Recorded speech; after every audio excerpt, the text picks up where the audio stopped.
నమస్తే, welcome to Leo. మనతో ఉన్నారు పొలిటికల్ అనలిస్ట్ అప్సన్ రాజేష్ గారు. సార్ నమస్తే. నమస్కారం సార్, గతంలో ఆళ్ల రామకృష్ణారెడ్డి చంద్రబాబు నాయుడు గారి మీద ఇన్నర్ రింగ్ రోడ్ మీద పెట్టిన కేసు గురించి అందరికీ తెలిసిందే. అయితే దానిపైన మళ్ళీ ఈ కేసు మిస్టేక్ ఆఫ్ ఫ్యాక్ట్స్ కింద కొట్టేయాల్సి వస్తుందని చెప్పేసి అన్నప్పుడు లేదు అంటూ మళ్ళీ ఆళ్ల రామకృష్ణారెడ్డి చంద్రబాబు నాయుడు గారి యొక్క బెయిల్ రద్దు చేయాలని చెప్పి మళ్ళీ కోర్టుకు వెళ్తున్నారు. దీన్ని ఎలా చూడాలంటారు సార్? ఇప్పుడు వాస్తవంగా మనకి గ్రామాల్లో కొందరు లిటిగెంట్ పర్సనాలిటీస్ ఉంటారు. ఊళ్ళలో కూడా ఏమంటారంటే వాళ్ళనే వాడు కోర్టు పక్షిరా, వాడితో కొంచెం జాగ్రత్తగా ఉండండి, వాడితో ఏ చిన్న తేడా వచ్చినా కానీ కోర్టుకి ఇడుస్తాడు అని చెప్పని అంటుంటారు. అంటే ఆ లిటిగెంట్ పర్సనాలిటీస్ని ఉద్దేశించి. అలాగే వైసీపీ పార్టీలో కోర్టు లిటిగేషన్లకి పేరు ప్రఖ్యాతులు తెచ్చుకున్న ఆళ్ల రామకృష్ణారెడ్డి, అతన్ని 2 సార్లు మంగళగిరి నుంచి శాసనసభ్యుడిగా ఎన్నుకుంటే ఆ మంగళగిరి నియోజకవర్గ పరిధిలో రాష్ట్ర రాజధాని నిర్మాణం జరుగుతుంటే ఆ రాష్ట్ర రాజధాని నిర్మాణాన్ని అడ్డుకుంటున్న జగన్మోహన్ రెడ్డిని, అంటే తన నియోజకవర్గ ప్రయోజనాలు కూడా దెబ్బతింటున్నా కూడా ఆ రోజు జగన్మోహన్ రెడ్డిని గుడ్డిగా సమర్థించిన ఆళ్ల రామకృష్ణారెడ్డి జగన్మోహన్ రెడ్డి ప్రాపకం కోసం తెలుగుదేశం పార్టీ మీద, తెలుగుదేశం పార్టీ కేంద్ర కార్యాలయం మీద, చంద్రబాబు నాయుడు గారి మీద వరుస క్రమంలో పబ్లిక్ ఇంట్రెస్ట్ లిటిగేషన్ల పేరిట చాలా కేసులు ఫైల్ చేశాడు. కానీ ఒక్క కేసులో కూడా సహేతుకమైన కారణాలు కానీ ప్రాపర్ డాక్యుమెంట్ ఎవిడెన్స్ కానీ అతను న్యాయస్థానం దృష్టికి తీసుకెళ్ళాలి.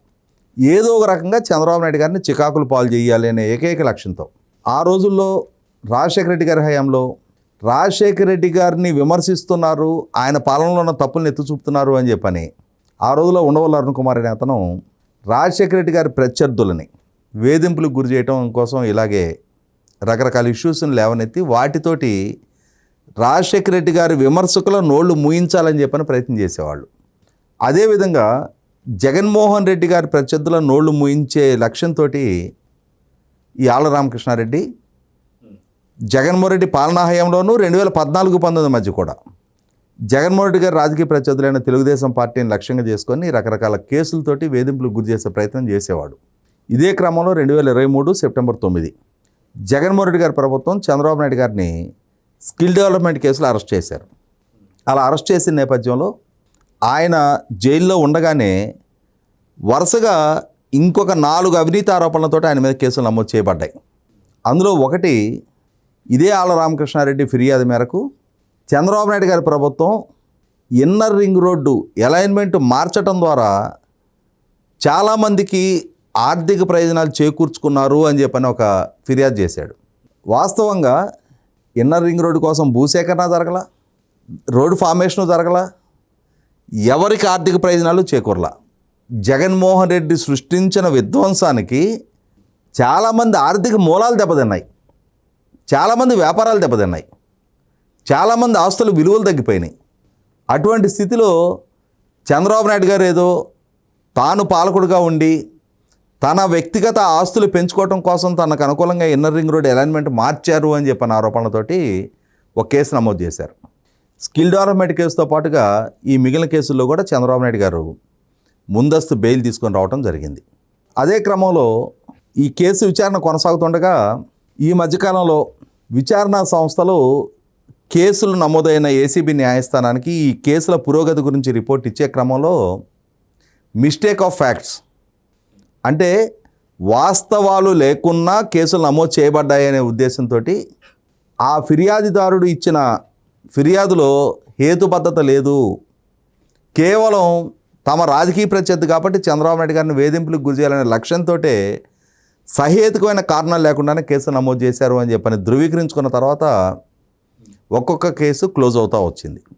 ఈ వస్తున్న క్రమంలోనే ఇప్పుడు ఇన్నర్ రింగ్ రోడ్డు కేసు కూడా ఏసీబీ న్యాయస్థానం మిస్టేక్ ఆఫ్ ఫ్యాక్ట్ కింద కేసు క్లోజ్ చేయబోతున్నాము అని చెప్పని, నీ వర్షన్ ఏమనుంటే చెప్పుకోమని చెప్పని ఫిర్యాదుదారుడిగా ఆళ్ల రామకృష్ణారెడ్డికి నోటీసులు ఇచ్చారు. నోటీసులు ఇవ్వగానే ఇప్పుడు ఆళ్ల రామకృష్ణారెడ్డి మళ్ళీ జూలు విధులు ఇచ్చి బయలుదేరాడు. ఇంకేముంది, చంద్రబాబు నాయుడు తన అధికారాన్ని దుర్వినియోగం చేసి తన మీద నమోదైన కేసులను కొట్టేయించుకుంటున్నాడు అని చెప్పని.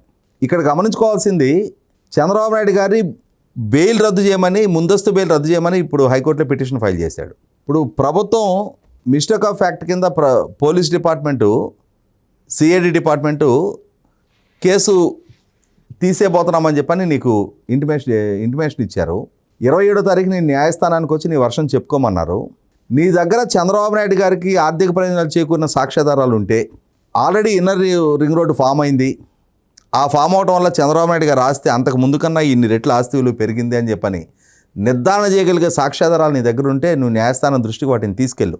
అక్కడ ఇన్నర్ రింగ్ రోడ్డు ఫామ్ అవ్వాల, ల్యాండ్ అక్విజిషన్ జరగల, ఎవరు ఆస్తుల విలువ పెరగల. ఇది వాస్తవ సమాచారం కాబట్టి దాన్ని ధృవీకరించే సాక్ష్యాధారాలు నీ దగ్గర లేవు కాబట్టి న్యాయస్థానం దృష్టికి వెళ్ళి వాటిని సమర్పించగలిగే నైతికత కూడా నీ దగ్గర లేదు కాబట్టి పెట్టింది తప్పుడు కేసు అని నీకు కూడా తెలుసు కాబట్టి ఇవాళ అది తప్పుడు కేసు అని అడ్మిట్ కాలేక న్యాయస్థానానికి వెళ్ళి దాని గురించిన వాస్తవ సమాచారం చెప్పగలిగే సమాచారం నీ దగ్గర లేదు కాబట్టి ఇవాళ చంద్రబాబు నాయుడు గారు బెయిల్ రద్దు చేయమని చెప్పని న్యాయస్థానాన్ని అప్రోచ్ అవుతూ ఉన్నాడు. ఇక్కడ గమనించుకోవాల్సింది ఏంటి అంటే ఇవాళ ఆళ్ల రామకృష్ణారెడ్డి న్యాయస్థానానికి అప్రోచ్ అయిన మాత్రాన ఇమ్మీడియట్గా ఇప్పుడు చంద్రబాబు నాయుడు గారు బెయిల్ రద్దు చేస్తున్నారనేది అక్కడ సమస్య ఉత్పన్నం కాదు. ఎందుకంటే చంద్రబాబు నాయుడు గారు అధికార దుర్వినియోగానికి పాల్పడల్లా, ఆయన వ్యవస్థలను మేనేజ్ చేసి తన మీద నమోదైన కేసులను కొట్టేయించుకునే ప్రయత్నం కూడా ఆయన చేయటల్లా. ఆ కేసులు విచారించే క్రమంలో సరైన సాక్ష్యాధారాలు లేని ఫేక్ కంప్లైంట్లు కాబట్టి కన్సర్న్ డిపార్ట్మెంట్లే న్యాయస్థానం కన్సెంట్ తోటి ఆ కేసులో సాక్ష్యాధారాలు ఉంటే న్యాయస్థానం కూడా పరిగణలోకి తీసుకోవద్దు, వీళ్ళు మిస్టేక్ ఆఫ్ ఫ్యాక్ట్ అని చెప్పని పిటిషన్ ఫైల్ చేసిన. ఆల్రెడీ ఇచ్చిన కంప్లైంట్లోనే ఇన్ని సాక్ష్యాధారాలు ఉన్నాయి, ఫ్యాక్ట్స్ ఉన్నాయి, జియో ప్రొసీడింగ్స్ ఉన్నాయి, అలైన్మెంట్ వల్ల ఈ ఆస్తులకి ఆర్థిక లబ్ధి చేకూరిన సాక్ష్యాలు ఉన్నాయి, మీరు ఎలా మిస్టేక్ ఆఫ్ ఫ్యాక్ట్గా దీన్ని పిటిషన్ ఫైల్ చేస్తారు అని చెప్పని ఏసీబీ న్యాయస్థానమే కన్సర్న్ విచారణ సంస్థను నిలదీస్తుంది. కానీ అక్కడ ఎటువంటి సహేతుకమైన కారణాలు లేవు కాబట్టి న్యాయస్థానాలు కూడా ఈ సిఐడి వర్షన్ని పరిగణలోకి తీసుకుంటూ ఉన్నాయి. కాబట్టి ఇప్పుడేంటి, తన వాదనకి తాను నమోదు చేసిన ఫిర్యాదుకి న్యాయం చేయగలిగే సాక్ష్యాధారాలు, బలపరచగలిగే సాక్ష్యాధారాలు తన దగ్గర లేవు కాబట్టి ఈ విధమైన ఏదో ఒక రకమైన పిల్లి మొగ్గలతోటి కేసుని ఇంకా కొన్నాళ్ళు డ్రాగ్ చేయాలనే ఉద్దేశంతో ఆళ్ల రామకృష్ణారెడ్డి ప్రయత్నం చేస్తూ ఉన్నాడు.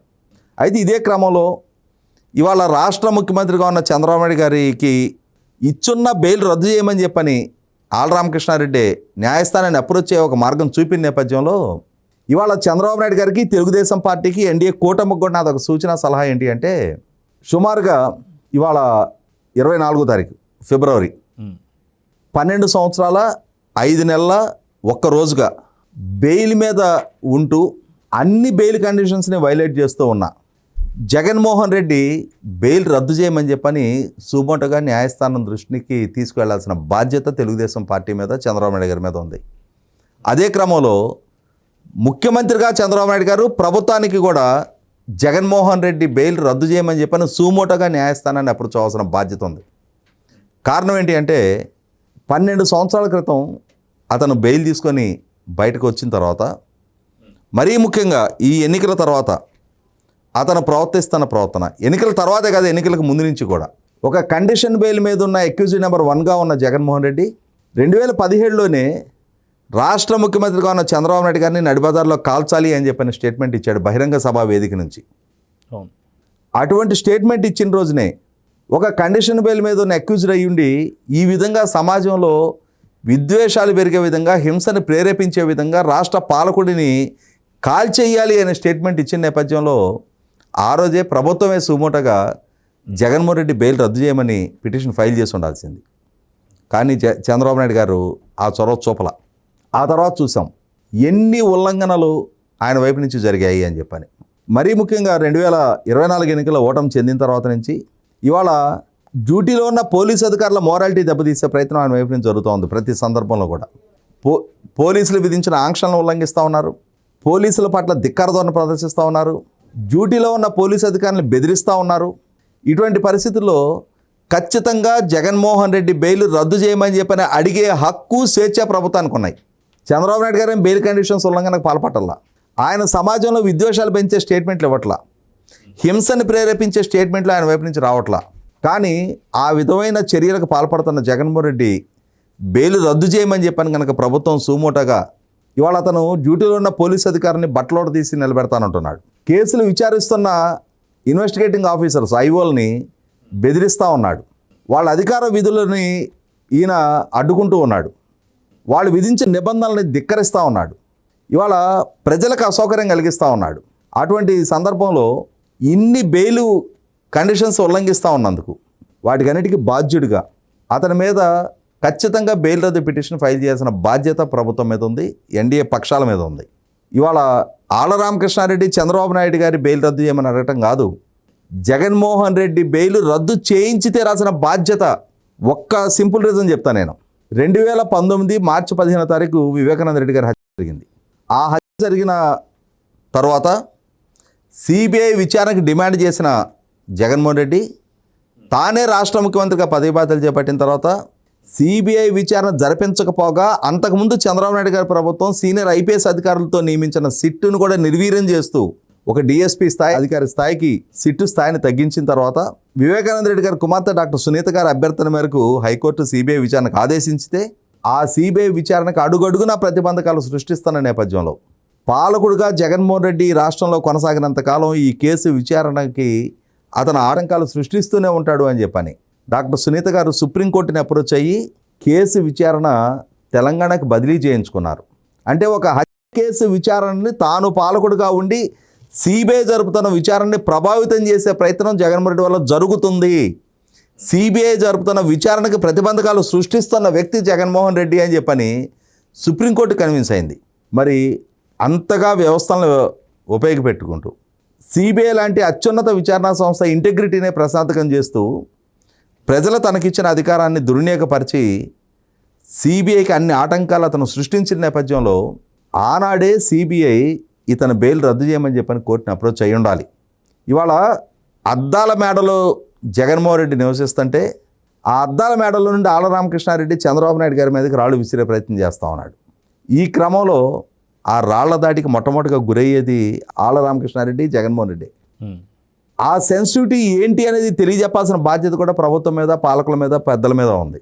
కాబట్టి ఇప్పటికైనా సరే చంద్రబాబు నాయుడు గారు జగన్మోహన్ రెడ్డి పట్ల ప్రదర్శిస్తున్న ఉదాసీన వైఖరిని కొంత సమీక్షించుకొని సడలించుకొని ఖచ్చితంగా అతని వల్ల జరుగుతున్న బెయిల్ కండిషన్స్ ఉల్లంఘన పట్ల న్యాయస్థానం దృష్టికి ఈ అంశాలను తీసుకెళ్ళి అతను బెయిల్ రద్దు చేయించే ప్రయత్నం కనుక ప్రభుత్వ పరంగా సుమోటోగా కనుక బిగిన్ చేస్తే అప్పుడు ఈ ఆళ్ల రామకృష్ణారెడ్డి వంటి వాళ్ళ ఈ పిల్లి మొగ్గలు కుప్పిగంతులన్నీ కూడా ఆగుతాయి. సో ఖచ్చితంగా మీరు అన్నట్టుగా అటు సుబ్రహ్మణ్యం స్వామి కావచ్చు, ఇటు ఆళ్ల రామకృష్ణారెడ్డి కావచ్చు, వీళ్ళు వేస్తున్నటువంటి పిటిషన్లో ఎటువంటి నిజాలు లేవు కాబట్టి ఖచ్చితంగా జగన్ మీద ఉన్నటువంటి ఒక బెయిల్ని రద్దు చేయాలని అయితే కోరుకున్నాను సార్. నమస్తే. Please subscribe to Leo news for more videos.